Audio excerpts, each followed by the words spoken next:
Hello students, good afternoon. Saraswati group of colleges के digital platform पर आप सभी लोगों का स्वागत है। मैं अजय सिंह। नीप 2020 के अनुसार फिजिक्स फर्स्ट सेमेस्टर के क्यूरिकुलम को डिस्कस करेंगे। आज हम पहला क्लास सेमेस्टर फर्स्ट में फिजिक्स का कंटिन्यू करने जा रहा हूँ। इस क्लास में मैं बताऊंगा कि ये जो नया शिक्षा नीति है, इसके तहत जो आपके सिलेबस निर्धारित किए गए हैं, उस सिलेबस में पहले सेमेस्टर में क्या क्या चीज़ें पढ़ना है और इसके हर यूनिट में फिजिक्स की कौन सी टॉपिक कवर किया गया है, उसको हम लोग देखेंगे। ये जो सिलेबस है फिजिक्स का,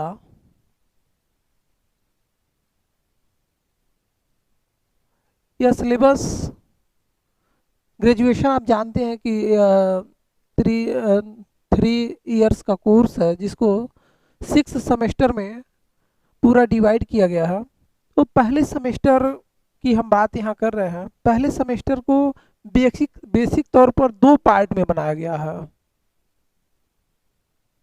पार्ट ए और पार्ट बी। जहाँ पर जो पार्ट ए है फर्स्ट सेमेस्टर में, यह 4 यूनिट को कवर कर रहा है। फर्स्ट, सेकेंड, थर्ड और फोर्थ। और जो सेकेंड पार्ट है, यह रिमेनिंग यूनिट्स जो 4 यूनिट्स और हैं, मतलब 5, जैसा कि इनका नाम है, 6, 7 और 8। ये 4 यूनिट को सेकेंड पार्ट में कवर किया गया है। सिलेबस मैं आपके सामने व्यू कर रहा हूँ, आप इसको देख पाएंगे। अब ये जो पहला पार्ट है, पार्ट फर्स्ट, इसमें मैथमेटिकल फिजिक्स, इस पेपर का नाम है mathematical physics and Newtonian mechanics. तो मैथमेटिकल फिजिक्स और न्यूटोनियन मैकेनिक्स में जो स्टार्टिंग के आपके जो 4 यूनिट हैं, वो मैथमेटिकल फिजिक्स का है। मैथमेटिकल फिजिक्स, ये जो पार्ट ए में है,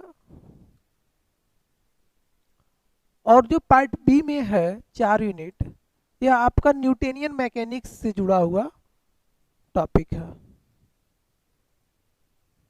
न्यूटोनियन मैकेनिक्स, न्यूटोनियन मैकेनिक्स हम सिस्टमेटिक तौर पर पूरे के पूरे पेपर को कवर करेंगे। पेपर्स की ऐसे डिजाइनिंग के पीछे क्या कॉन्सेप्ट है, उस पर थोड़ा सा हम बात करें तो देखिए, फिजिक्स एक ऐसा सब्जेक्ट है जिसमें फिजिक्स की जो नेचुरल लॉज हैं वो तो रहेंगे ही रहेंगे। इसके अतिरिक्त इसमें गणित के बहुत ज़्यादा क्या होते हैं, एप्लीकेशंस होते हैं, यूजेज होते हैं। तो आपको बेसिक मैथमेटिक्स आनी चाहिए, तभी आप फिजिक्स अच्छा सीख सकते हैं, तभी अच्छा से आप फिजिक्स पढ़ा सकते हैं, तभी अच्छे से फिजिक्स में अपना काम कर सकते हैं, रिसर्च कर सकते हैं, टॉपिक को आगे कंटिन्यू कर रहे हैं तो उसको कर सकते हैं। तो ये बहुत ही महत्वपूर्ण हो जाता है कि गणित मुझे अच्छे से आए। तो यहाँ पर ये 4 यूनिट है टोटली मैथमेटिकल फिजिक्स के। ये पूरा पूरा एक तरह से बेसिक मैथमेटिक्स है। यहाँ पर जो 4 यूनिट है, और ये सिलेबस में स्टार्टिंग से 1 2 3 जो यूनिट्स यहाँ दिया गया है, 1 2 3 और ये 4, ये मैथमेटिकल फिजिक्स का यूनिट है। ये माना जा रहा है इस यूनिट के माध्यम से कि आपको एक बेसिक मैथमेटिक्स इतना आना चाहिए। जैसे कि पहले यूनिट में आपका दिया गया है वेक्टर एलजेब्रा, और वेक्टर एलजेब्रा में इन टॉपिक को आपको पढ़ना है। बहुत ही आसान ये टॉपिक है, कोई इसमें बहुत ज़्यादा डिफ़िकल्टी नहीं है। अगर आपने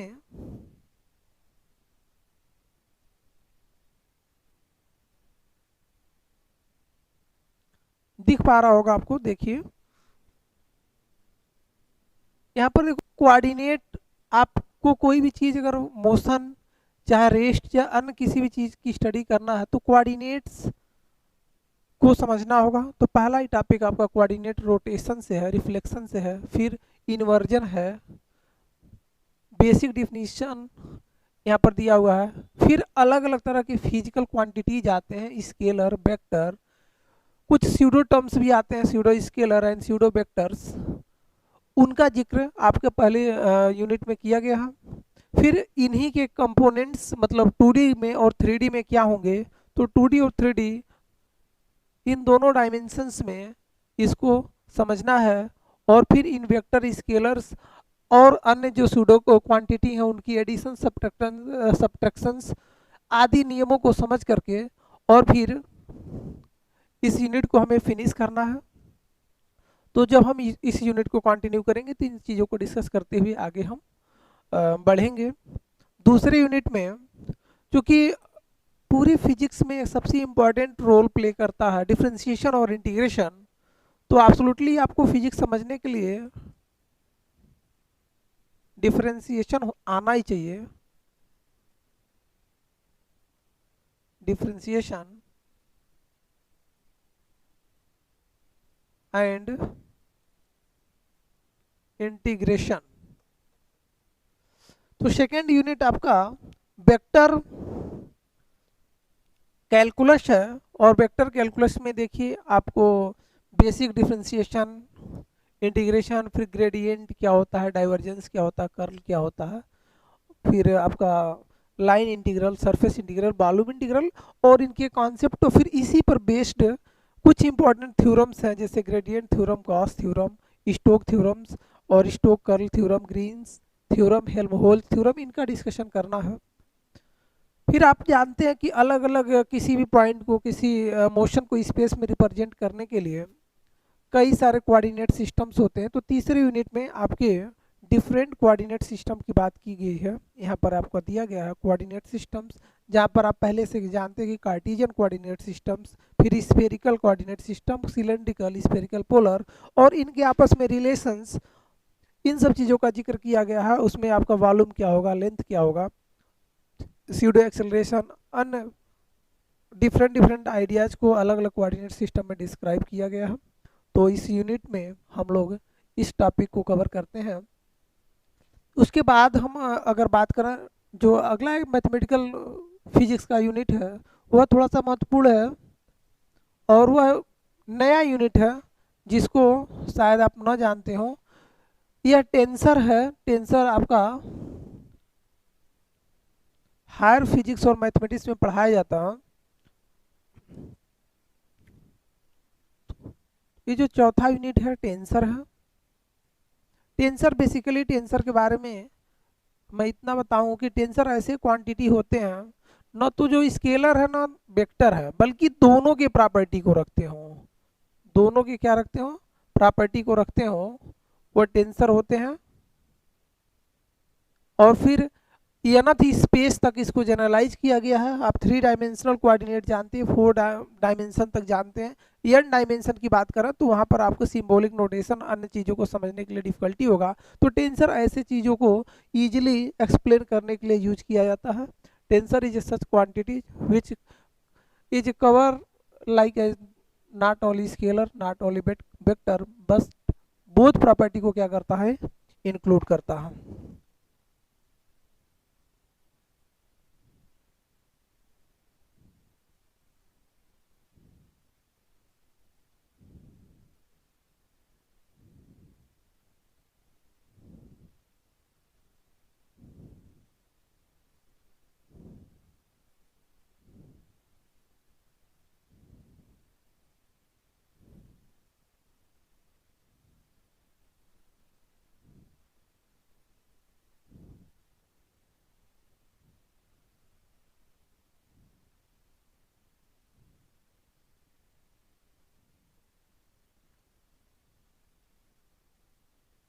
वीडियो को यहाँ एडिट करिए भाई, आपका स्क्रीन अच्छे से काम नहीं कर रहा था।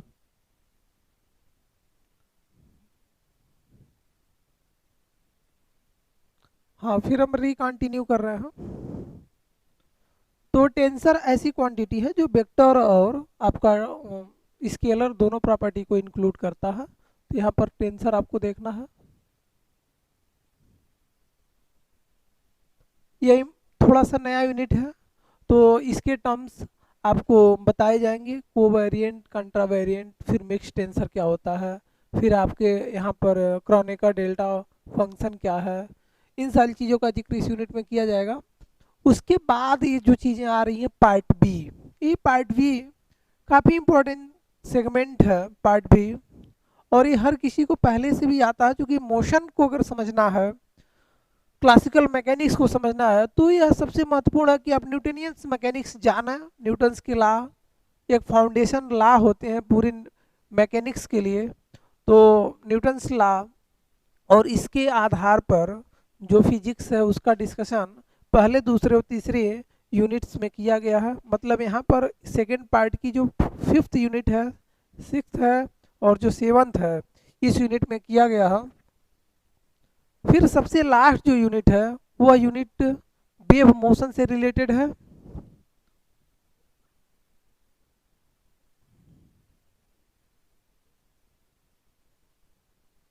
यहाँ पर जो सबसे लास्ट यूनिट है वेव मोशन से रिलेटेड है। तो इस तरह से फर्स्ट सेमेस्टर में यह पूरा 8 यूनिट का सिलेबस है, जिसमें फिजिक्स के कई डायमेंशंस को कवर किया गया है। और जो फर्स्ट ईयर के बच्चे हमारे डिस्कस करेंगे, जो 12वीं पास बच्चे हैं, कहीं से इसमें कोई डिफ़िकल्टी आने वाला नहीं है, क्योंकि यह चीज़ें मेरे द्वारा पढ़ाया जाएगा। हम एक एक टॉपिक को सिस्टमेटिक आप तक पहुंचाऊंगा। आप लोग इसकी एक एक वीडियो को अगर नियमित देखेंगे तो आपको कोई प्रॉब्लम्स नहीं आएगा, इसकी हम पहले से ही आपको आश्वासन दे रहे हैं। और आप इसको करके खुद ही आप देखोगे कि हाँ, सारी चीज़ें सिस्टमेटिक आप तक पहुंच रही है। तो यहाँ जो सेकेंड, यहाँ पर इसका जो सेकेंड पार्ट का जो फर्स्ट यूनिट है, मतलब जो 5वां यूनिट है सेकेंड पार्ट में, यहाँ पर आपको डिस्कस करना है dynamics of system of particle.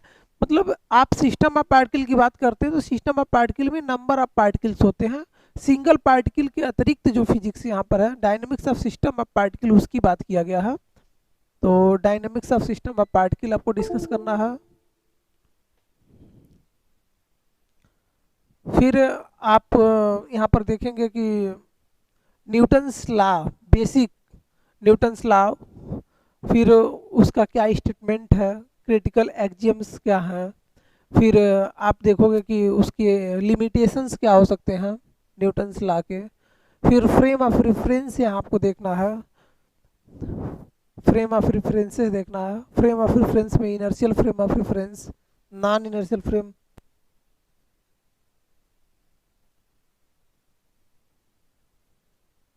आप लोग यहाँ पर जो 5वां यूनिट है इसमें न्यूटन्स लॉ से रिलेटेड सारी चीज़ें, फ्रेम ऑफ रेफरेंस और रोटेटिंग फ्रेम ऑफ रेफरेंस, फिर आपका इनर्शियल और नॉन इनर्शियल, ये सब चीज़ें देखेंगे। और रोटेटिंग फ्रेम में जो स्यूडो फोर्स आते हैं, जैसे कि आपका कोरियालिस फोर्स हुआ, सेंट्रीफ्यूगल फोर्स हुआ, स्यूडो फोर्स कंपोनेंट है, इन सब चीज़ों का जिक्र किया जाएगा, यहाँ पर दिया हुआ है आपके सिलेबस में। फिर जो आपका 6वां यूनिट है उसमें डायनामिक्स ऑफ रिजिड बॉडी, जैसे रिजिड बॉडी के बारे में स्टडी करना है। फिर वेरियस रिजिड बॉडी की मूवमेंट ऑफ इनर्शिया, क्या रिंग है, डिस्क है, रॉड है, सॉलिड और हॉलो स्पेयर्स है, सॉलिड और हॉलो सिलेंडर है, रेक्टेंगुलर लेमिना है, इनकी मूवमेंट ऑफ इनर्शिया। फिर आपकी मटेरियल की जो प्रॉपर्टीज हैं, जैसे कि इलास्टिक एक मटेरियल की प्रॉपर्टी है, और जिसके चलते कोई मटेरियल अपने पूर्वावस्था को रिगेन करता है, तो इलास्टिक प्रॉपर्टीज। फिर इलास्टिक कांस्टेंट क्या होते हैं, उनमें आपस में क्या रिलेशंस है, young modulus, bulk modulus, modulus of elasticity, Poisson ratio, आदि चीज़ों को कवर किया गया इस यूनिट में, तो इसे कवर किया जाएगा। उसके बाद एक इम्पॉर्टेंट यूनिट है प्लेनेट एंड सैटेलाइट्स। तो आपका जो 7वां यूनिट है जिसमें मोशन ऑफ प्लेनेट्स और सैटेलाइट यहाँ पर डिस्कस किया गया है। यहाँ पर ये सारी चीज़ें जो प्लेनेट है और सैटेलाइट है, सेंट्रल फोर्स फील्ड में ये मोशन करती हैं, तो यहाँ पर सेंट्रल फोर्स के सारे लॉज अप्लीकेबल होंगे।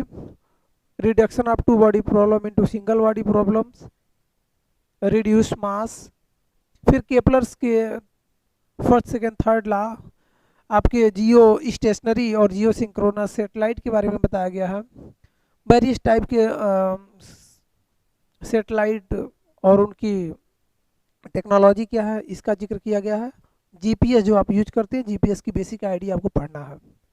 और फिर जो लास्ट है यह वेव मैकेनिक्स है, वेव्स के बारे में देखना है।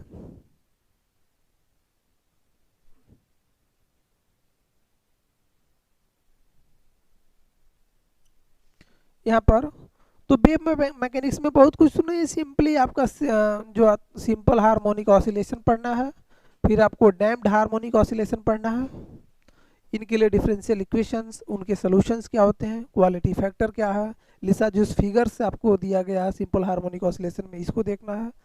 साथ ही आपको फोर्स हार्मोनिक ऑसिलेशन भी पढ़ना है।